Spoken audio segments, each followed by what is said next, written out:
Okay, welcome back everyone to the topic carbohydrates. So we had seen so far disaccharides, and in disaccharides we had seen yesterday sucrose.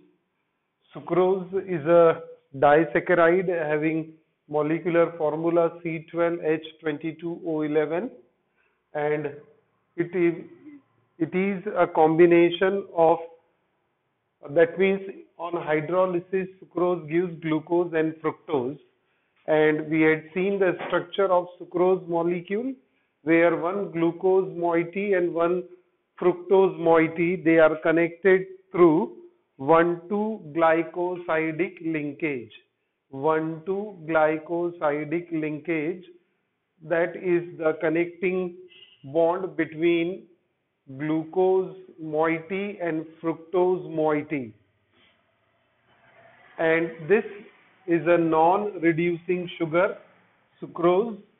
Now we will move to the next, maltose. Maltose is a combination of two monosaccharides, and both are D-glucose. Both are D-glucose. So two glucose molecules are, that means maltose on hydrolysis. maltose की आपने hydrolysis किया तो आपको 2 moles of C6H12O6 और ये दोनों भी glucose रहेंगे. Okay, so this is maltose. Now when two glucose molecules or moiety are there, they are bonded through C1C4 glycosidic linkage. C1C4 glycosidic linkage. कैसे C1C4 glycosidic linkage डेवलप होता है, that we will see in the structure. तो हमें structure बनाना है maltose का, तो क्या करें हम? We will take 2 alpha D glucose molecule. Okay, so alpha D glucose moiety, तो एक ये alpha D हम बना लेते हैं यहाँ पर. अब कल आपको हमने समझाया था अल्फा कहाँ रहेगा, बीटा में क्या होता है, पोजीशन ऑफ ग्रुप. ओके, तो ये first carbon, second, third, fourth, fifth, and here is the sixth carbon in the form of CH2OH.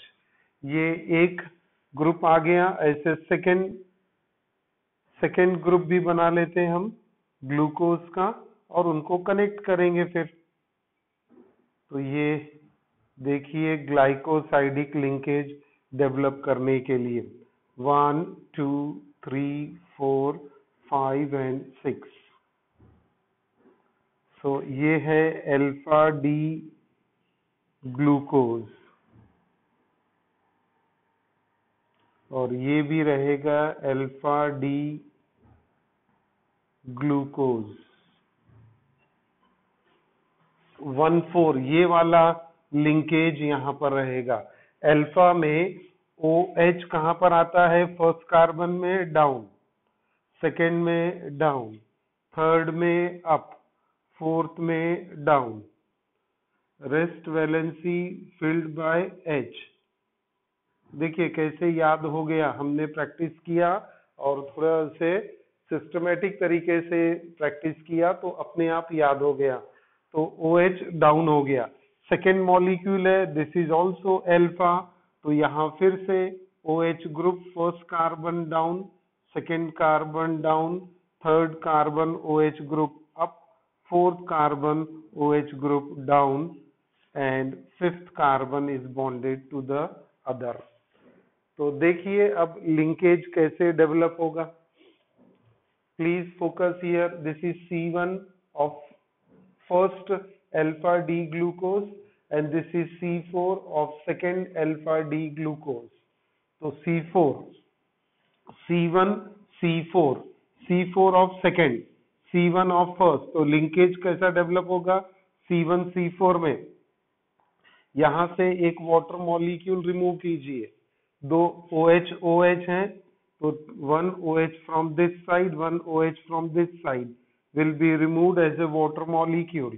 तो आपने यहाँ से -H2O कर दिया, तो लिंकेज कैसे डेवलप होगा?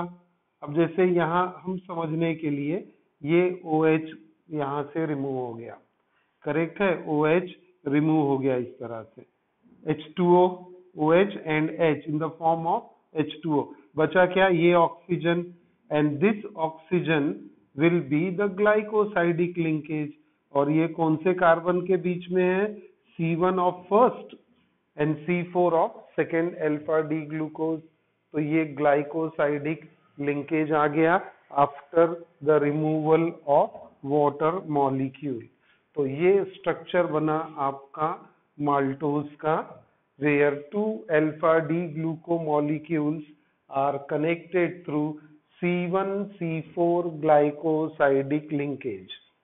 Now this maltose is going to be a reducing sugar. इसका आंसर कैसे मिल सकता हमको? रिड्यूसिंग शुगर क्यों रहेगा? और सुक्रोज नहीं था, इसका भी रीजन हमने समझाया था आपको. Sucrose was not a reducing sugar, but maltose is a reducing sugar because it is having this group free here. This can be converted to an aldehyde. और ये C1 पे, सेकेंड मॉलिक्यूल के C1 पे aldehyde group बन सकता है, इसीलिए ये रिड्यूसिंग नेचर शो करेगा. तो maltose is a reducing nature. Sucrose में क्या हुआ था? C1-C2 लिंकेज था ग्लूकोज और फ्रुक्टोज का, तो दोनों के अल्डिहाइड और ketone carbonyl group used up हो जा रहे थे.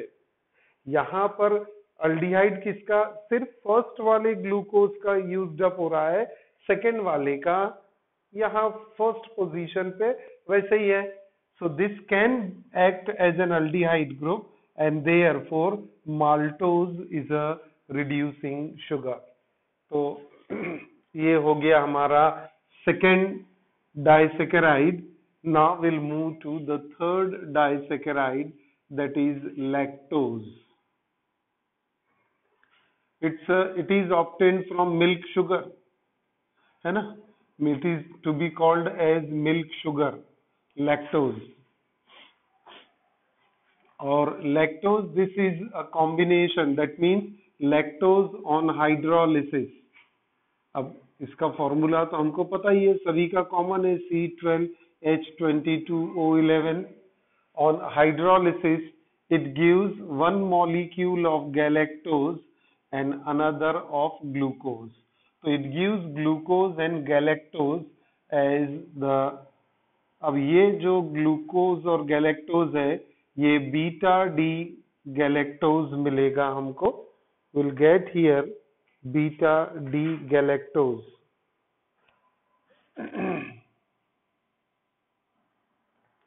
And this will be beta D glucose. Beta D glucose. So these two monosaccharides are obtained when we carry out hydrolysis of lactose.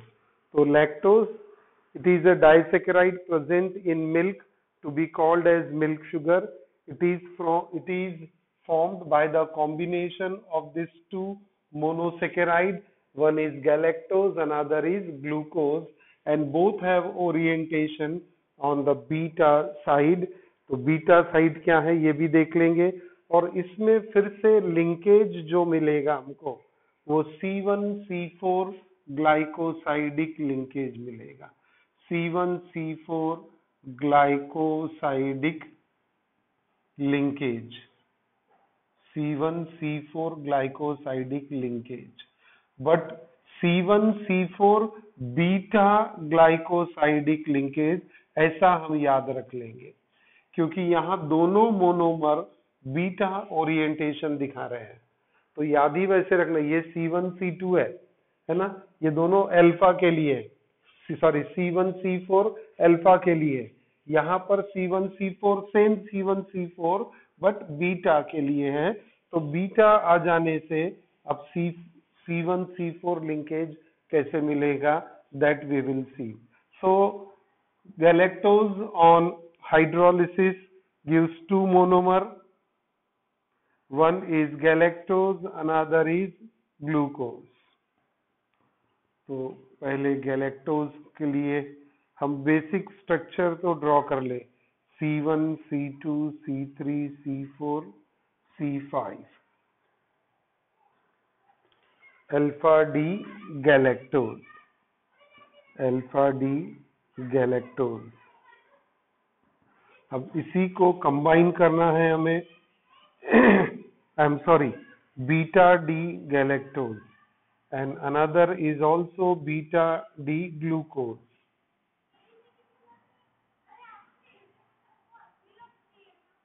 तो ये देखिए यहाँ पर ये 6th carbon as it is, और this is what we know beta D glucose. अब beta D glucose है तो फिर से ये C1 C2 C3 C4 C5। अब यहां बोलना है हमको कि बीटा डी ग्लूकोज, ये अल्फा डी ग्लूकोज अपने सामने है।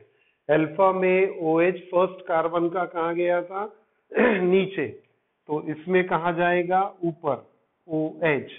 अब सेकेंड कार्बन में कहा जाएगा नीचे, थर्ड में फिर से ऊपर, है ना, फोर्थ में नीचे आ जाएगा। रिमेनिंग H हम यहां बना लिए। तो ये बना हमारे लिए बीटा डी ग्लूकोज का स्ट्रक्चर।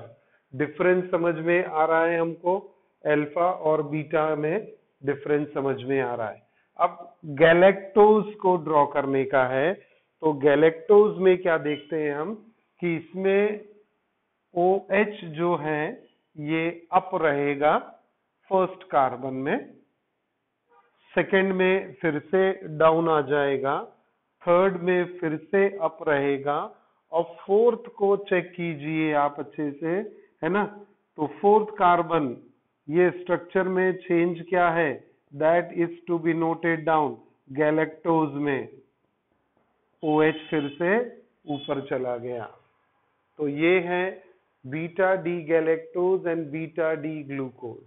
अब आपको कहाँ कॉम्बिनेशन पॉसिबल है, C1 of galactose, C4 of glucose, C4 का OH डाउन है और C1 गैलेक्टोज का अप है।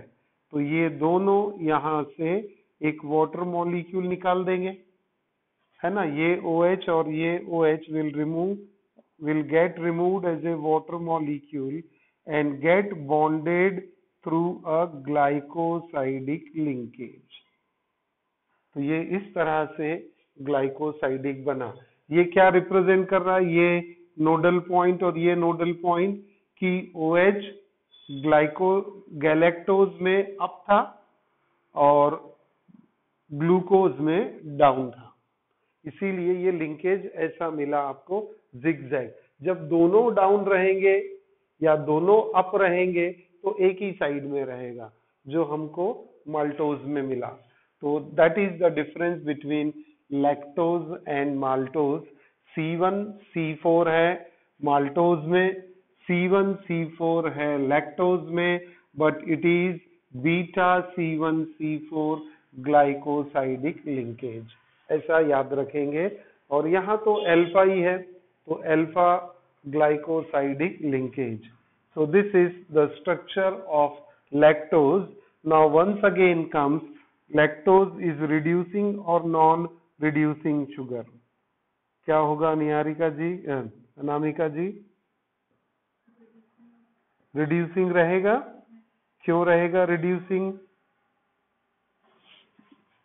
अरे अभी समझाया था ना, ये रिड्यूसिंग क्यों है, सर्कल बनाया ना। हाँ, फर्स्ट कार्बन का अल्डिहाइड अवेलेबल है फ्री, यहाँ पर ये अल्डिहाइड बन सकता है, तो ये भी रहेगा reducing sugar. C1 of glucose, C1 of glucose, यानी यहाँ का ये इन्वॉल्व हो रहा है क्या, नहीं हो रहा है, फ्री हो रहा है, तो that can create an aldehyde group. यहाँ का अल्डिहाइड ग्रुप यूज्ड अप हो गया, तो ग्लूकोज का C1 is not used up, hence it is a reducing sugar. Okay, so this is about the disaccharide.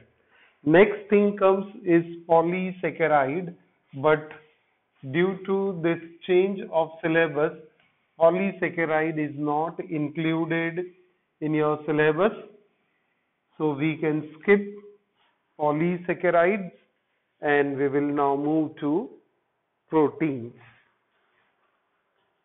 Polysaccharides वैसे आपको पता है, polysaccharides are what, polysaccharides are non sugars.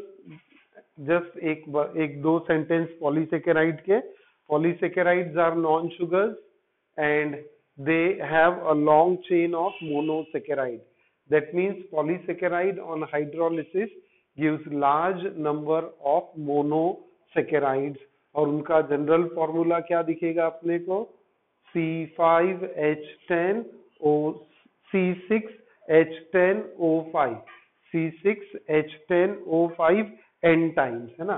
Polysaccharide के लिए जनरल फॉर्मूला बना पॉलीसेकेराइड का, तो C6H10O5 n टाइम्स, तो ये मोनोसेकेराइड n टाइम्स है। हाइड्रोलिसिस करेंगे इसका तो ये n टाइम्स आपको मोनोसेकेराइड दे देगा। So that's why they are known as polysaccharides, and they are present in starch, cellulose, gum, gelatin, and glycogen, and all these are the compound where polysaccharides are present. तो उसे अभी ज्यादा नहीं पढ़ना है detail में। Now we'll move to proteins. Let us discuss proteins. Let us take proteins now. Carbohydrates खा लिए हमने, अब प्रोटीन्स का खाने का कार्यक्रम करते हैं। So let us take proteins.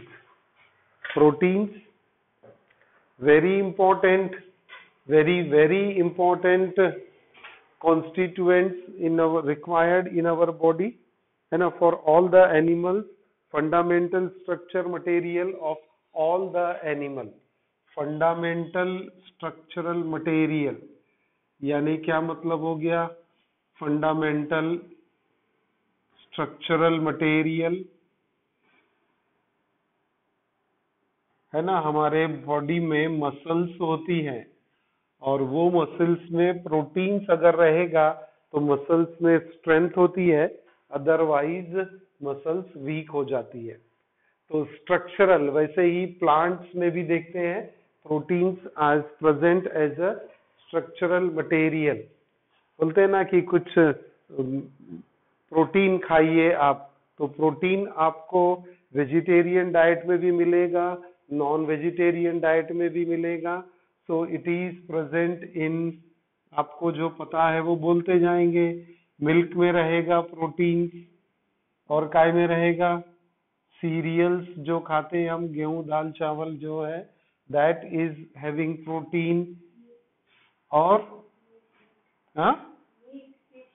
अरे मीट, फिश और एग, है ना। मिल्क हो गया, सीरियल्स हो गया, और काय में अपने को प्रोटीन्स मिलता है, it is abundantly present. Okay, so these are the various source of proteins, and proteins को याद रखना है तो एक है लिस्ट अपने पास में, असेंशियल प्रोटीन, एंड दूसरा है non essential protein.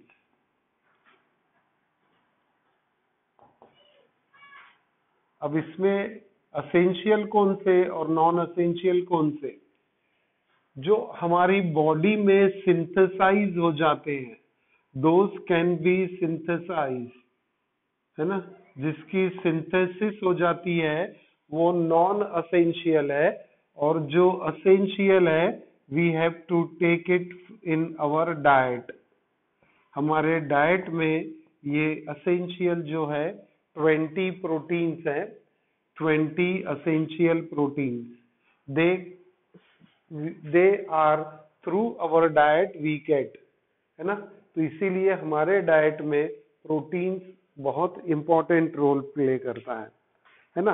Protein is necessary for the growth and development, है ना। कार्बोहाइड्रेट क्या देता है, सिर्फ एनर्जी देता है, लेकिन एक्चुअल मल्टीप्लिकेशन सेल का या जो डेवलपमेंट है वो होता है प्रोटीन से।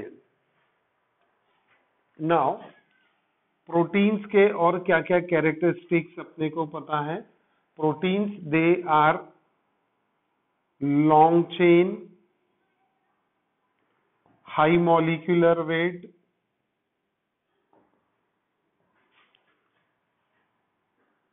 compounds having large number of alpha amino acids, large number of alpha amino acids bonded through peptide or amide linkage, peptide और अमाइड लिंकेज। तो जो बॉन्ड है वो पेप्टाइड बॉन्ड है अल्फा अमाइनो एसिड के बीच में। जैसे ये एक अल्फा अमाइनो एसिड मॉलिक्यूल है, तो इसको ज्वाइन करने के लिए नेक्स्ट अल्फा अमाइनो एसिड से क्या मिल रहेगा यहाँ पर, peptide linkage. So this peptide linkage and alpha amino acid, तो इसे हम क्या कहेंगे, पेप्टाइड लिंकेज। यानी अल्फा मॉलिक्यूल, प्रोटीन मॉलिक्यूल बोल सकते हैं हम कि made up of what, protein molecules made up of alpha amino acids and the peptide linkage. Her protein का एक अपना डिफरेंट स्ट्रक्चर होता है, उसका अपना डिफरेंट पर्पस है to carry out various physiological reaction in our body. So every protein molecule is consisting of large number, thousands of alpha amino acids. एक protein molecule में 1000 10,000 अल्फा अमाइनो एसिड रहेंगे, और वो सब कैसे बॉन्डेड रहेंगे, peptide और अमाइड लिंकेज से। And every protein molecule is having its own application in physiological growth. Many of this, अब physiological growth तो या development, हम physiological growth और development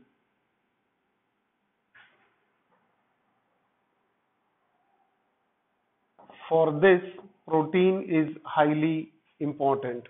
इसके बिना ये ग्रोथ और डेवलपमेंट नहीं होता है ना।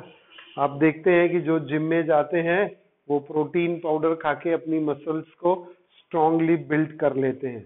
तो that protein, additional supply of protein strengthen their muscles, so that is the physiological growth and development by proteins. Proteins can be an enzyme, it can be antibodies, अभी तो एंटीबॉडीज एंटीजेंस बहुत कुछ सुनते हैं आप, तो एंजाइम्स है, proteins can B enzyme, proteins can B antibodies, और क्या है प्रोटीन्स में,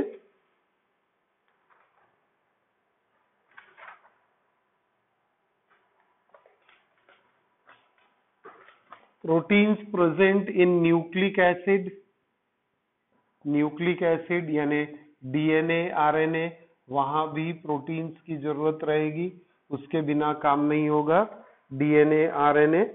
एंड मेनी ऑफ द, अब और कहां पर रहेगा ये, आपको मिल जाएगा आपके हेयर में, नेल्स में, है ना, नेल्स है, एनिमल्स के हॉर्न्स में, है ना, hair, nails, horns.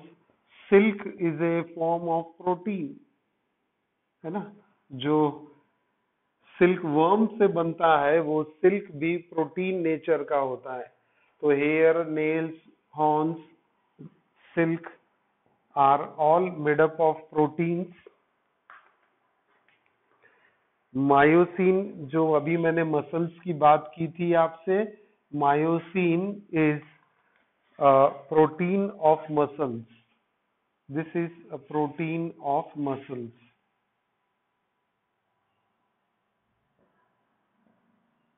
Protein of muscles. So many applications we can see in proteins. So coming back to protein again, protein molecule is made up of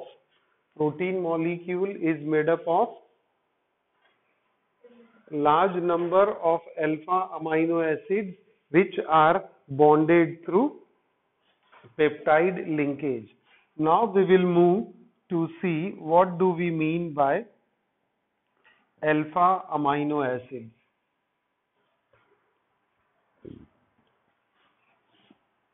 alpha amino acids क्या है कि जो carboxylic acid, जैसे carboxylic acid का general formula पता है RCOOH, और इसका ये एक मेंबर हम पहचानते हैं, है ना, ये क्या है, acetic acid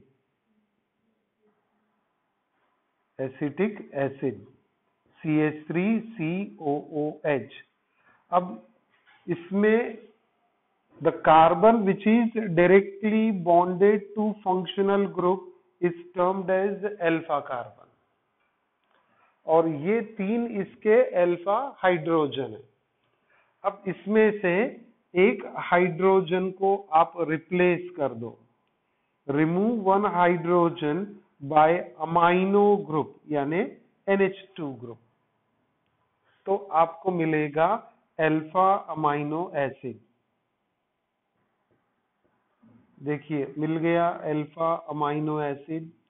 this is the very first member of alpha amino acid series. जो जितनी सीरीज है उसमें ये सबसे सिंपल, सबसे पहले नंबर का अमाइनो एसिड है, नेम्ड एज ग्लाइसिन, या इसको हम बोल सकते हैं अल्फा अमाइनो एसिटिक एसिड बोल सकते हैं, क्योंकि एसिटिक एसिड पेरेंट कंपाउंड है उसका। Acetic acid is the parent compound.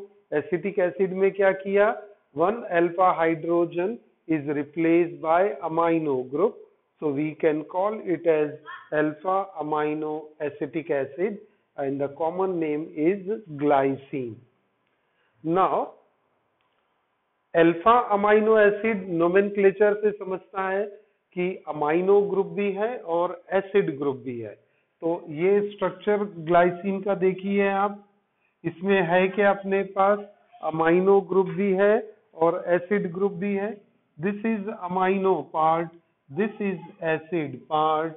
Amino group is bonded to alpha carbon, hence the name is alpha amino acid, and this is the example of alpha amino acid named as glycine. अब आप क्या कर सकते हैं कि ये hydrogen को replace करो किसी भी ग्रुप से। You can replace with R, यानी कोई भी अल्काइल ग्रुप, आप AR से रिप्लेस करो कोई भी अल्काइल ग्रुप, आप एक H को रिप्लेस करो किसी भी फंक्शनल ग्रुप से, फंक्शनल ग्रुप। तो मैं अगर अल्फा अमाइनो एसिड का जनरल फॉर्मूला लिखना है तो कैसे बनेगा, इसका एक टर्मिनल अमाइनो रहेगा, एक टर्मिनल कार्बोक्सिल ग्रुप होगा, और ये जो R है इस R को आप रिप्लेस करते जाएंगे। इसको alkyl group, aryl group, any functional group, hydroxy group, cyanide group, आप कोई भी फंक्शनल ग्रुप लगाओ, एक नया अल्फा अमाइनो एसिड क्रिएट होते जाएगा। तो बेसिक स्ट्रक्चर ये है ना। अल्फा अमाइनो एसिड पे अगर लिखने को बोला किसी ने, what do you mean by alpha amino acid? It is a group which is containing amino as well as carboxyl group and having the general formula RCHNH2COOH, एक टर्मिनल नाइट्रोजन का और एक टर्मिनल कार्बन का। बाकी substitution होंगे और alpha amino acids मिलते जाएंगे आपको। That means except glycine all alpha amino acids are optically active except glycine, जो पहला मेंबर हमने देखा alpha amino acetic acid, except this है ना, except this all alpha amino acids are optically active because they possess chiral carbon atom। है क्या chiral carbon atom दिख रहा है आपको? हाँ जी, देखिए ये कायरल कार्बन हो गया क्योंकि ये अब R हो गया, ये H है NH2SCOOH, all the four are different and hence we get this carbon as a chiral carbon and availability of chiral carbon makes it optically active। कौन सा अल्फा अमाइनो ऑप्टिकली एक्टिव नहीं रहेगा? Glycine. क्यों नहीं रहेगा? क्योंकि इसमें दो सिमिलर ग्रुप HH आ गए, तो glycine is not going to be optically active but rest of all amino acids they are optically active as they possess chiral center in their molecule। Okay, so this is about alpha amino acid। We will continue the remaining part tomorrow, where we will discuss the primary structure, classification and other aspects of protein molecule।